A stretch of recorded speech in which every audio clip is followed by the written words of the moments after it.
Hello student, आप सभी का यूनिक मेंशन चैनल में स्वागत है।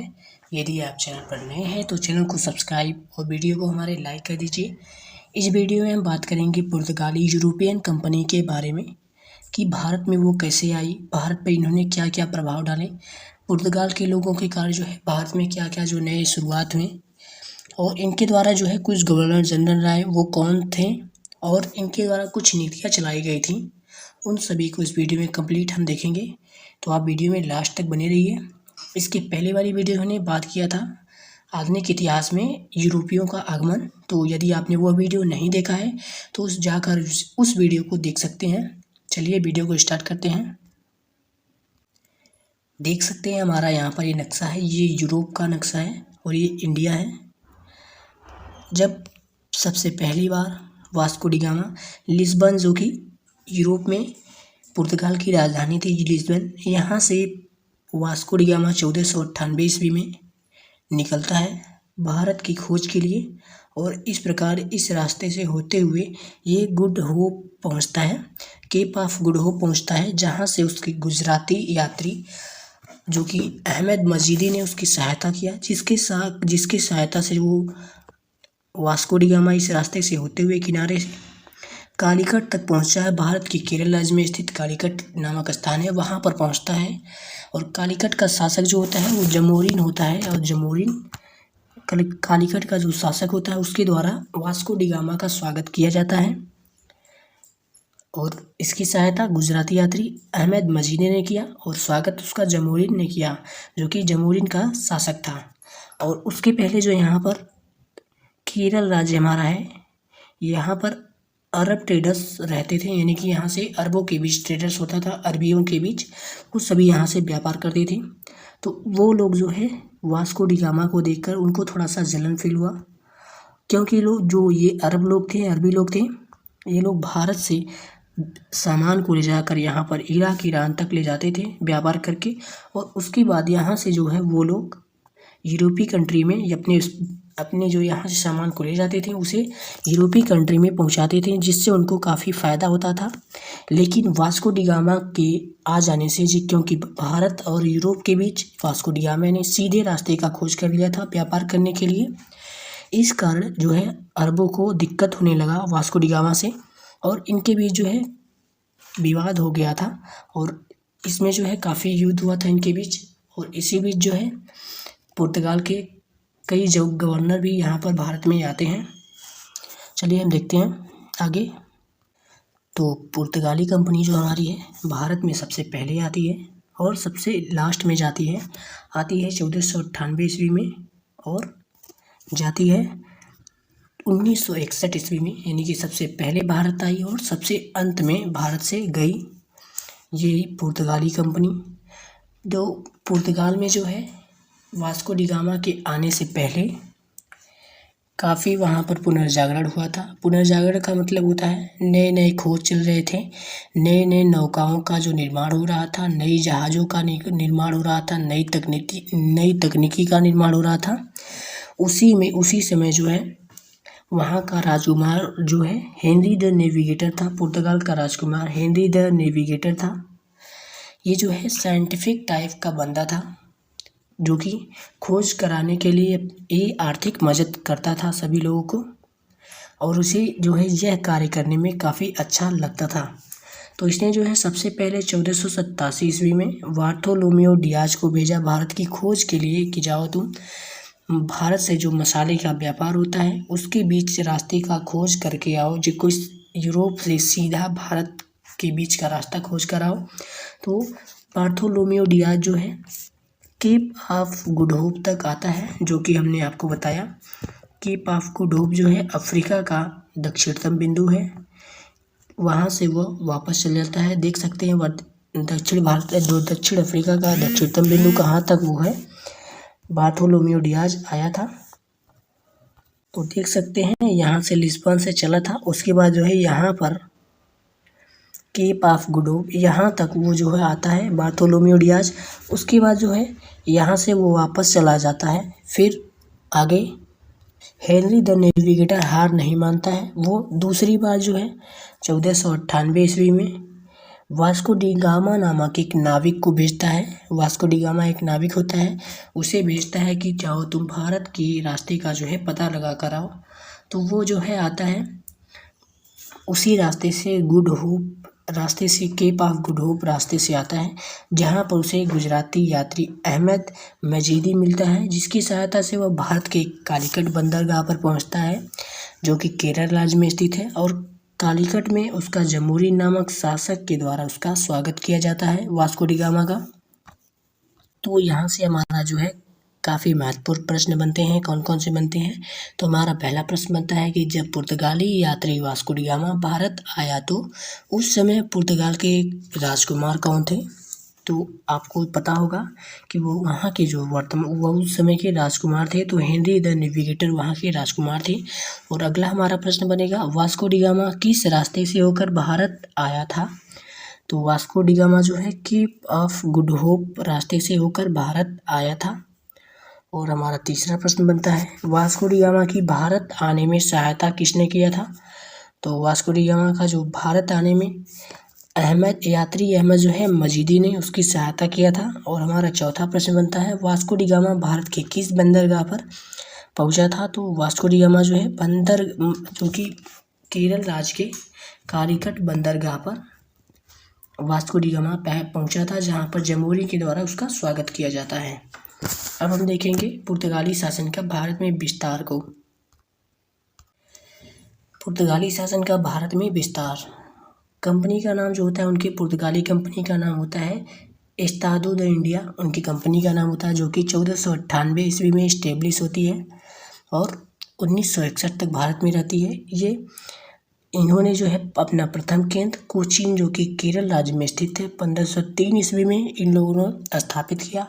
और अपना दूसरा केंद्र जो है कुन्नूर के केरल में 1505 ईस्वी में ये लोग अपने दूसरे केंद्र को स्थापित करते हैं। और पुर्तगाली का जो है प्रथम गवर्नर जो है फ्रांसिस्को डी अल्मोड़ा, जो कि 1505 ईस्वी में भारत आता है। तो ये सभी जो है कार्य हो रहे थे।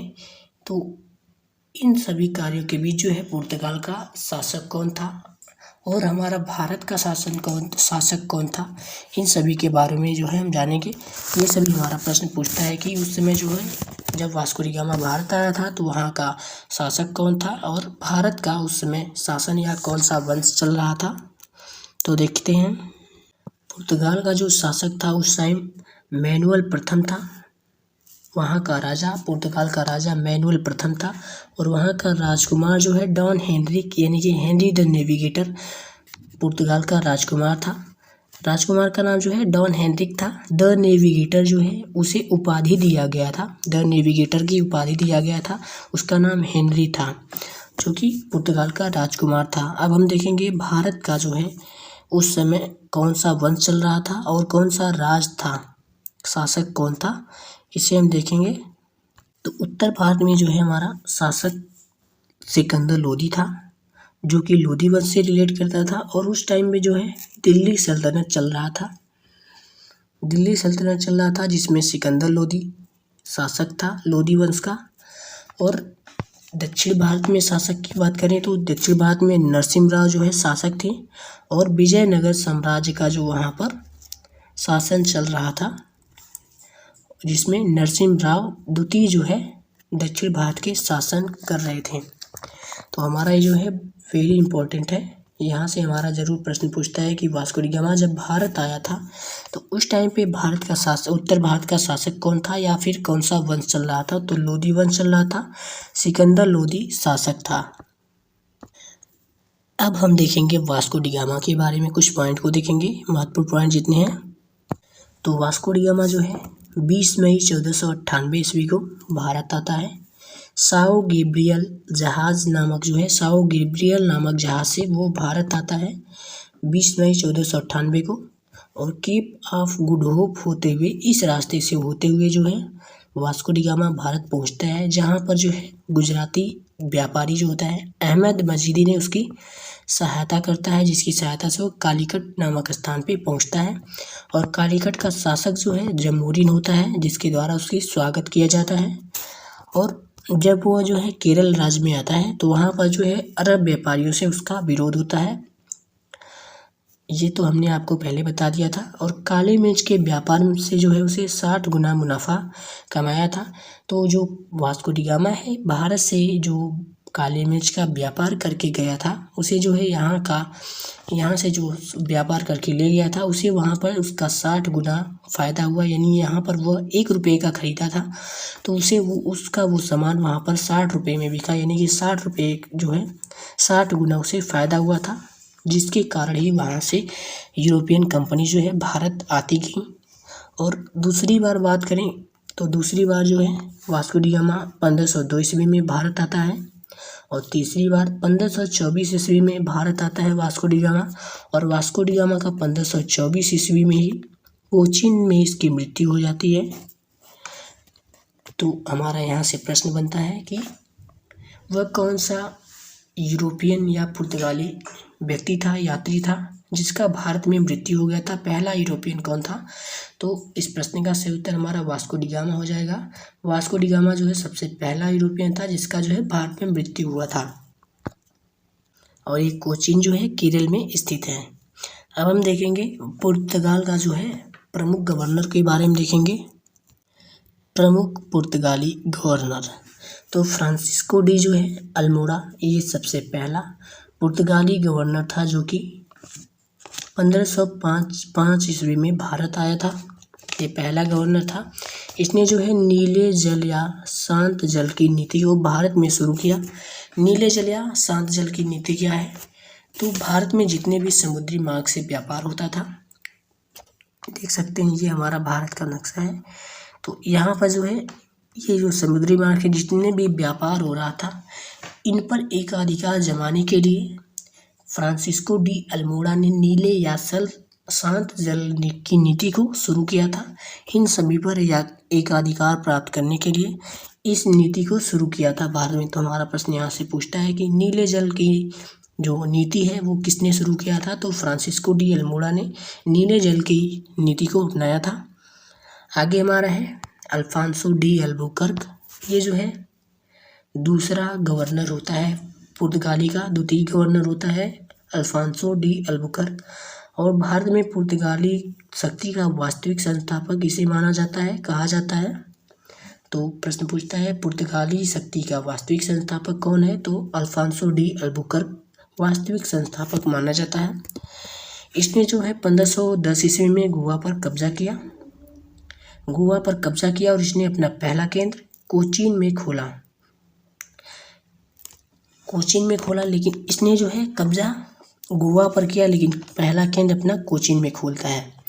भारतीय महिलाओं से जो है विवाह की नीति इसने बनाया और सती प्रथा पर रोक लगाने का भी कोशिश या शुरुआत इसने किया था, लेकिन असफल रहा। आगे हम देखेंगे तीसरा जो पुर्तगाली गवर्नर था वो नीनो डी कुन्हा था। ये तीसरा गवर्नर था। ये जो है 1530 ईस्वी में गोवा को पहली बार राजधानी बनाता है। गोवा को जो है अधिकार किया था फ्रांसिस्को डी अल्बुकर्क ने किया था। गोवा पर एक अधिकार जो है अल्फांसो डी अल्बुकर्क ने किया था, लेकिन उसे जो है राजधानी के रूप में नीनो डी कुन्हा ने बनाया था।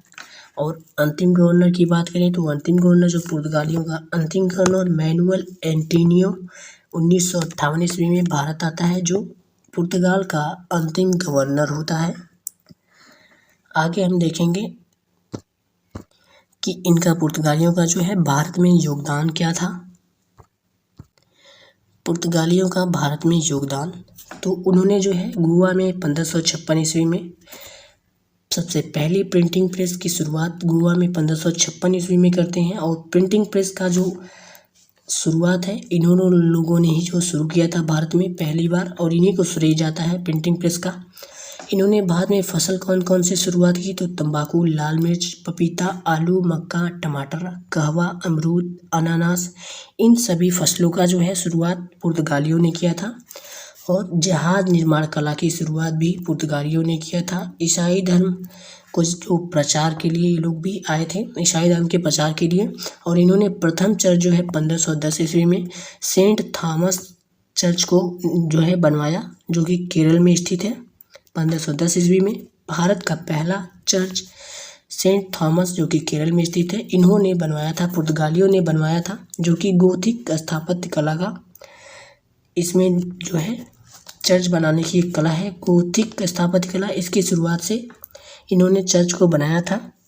गोथिक स्थापत्य कला क्या है तो देख सकते हैं यहाँ पर हमारा ये फोटो है चर्च का।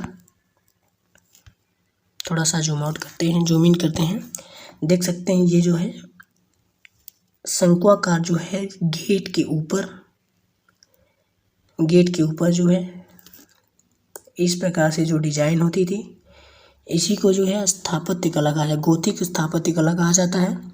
इसकी शुरुआत जो है, इस प्रकार की कला का शुरुआत जो है पुर्तगालियों को दिया जाता है। इसी कला में जो है ये लोग चर्च का निर्माण जो है करते हैं सेंट थॉमस चर्च में। तो ये हमारा प्रश्न पूछता है कि गोथिक स्थापत्य कला की जो निर्माण कला है वो कहाँ से लिया गया है या किसने शुरू कराया था। तो गोथिक स्थापत्य कला जो है पुर्तगालियों ने भारत में शुरू किया था। तो यह वीडियो आपको कैसा लगा, हमारा जो वीडियो है यहीं पर समाप्त होता है। इसके आगे का टॉपिक जो है हम अगले वीडियो में कवर करेंगे। तो यह वीडियो यदि आपको पसंद आया तो वीडियो को लाइक और हमारे चैनल को सब्सक्राइब कर दीजिए, जिससे आपको हमारे चैनल का नोटिफिकेशन मिलता रहे, हमारी वीडियो का नोटिफिकेशन मिलता रहे। और इस वीडियो को अपने दोस्तों के साथ शेयर कर दीजिए। मिलेंगे नेक्स्ट वीडियो में, तब तक के लिए जय हिंद।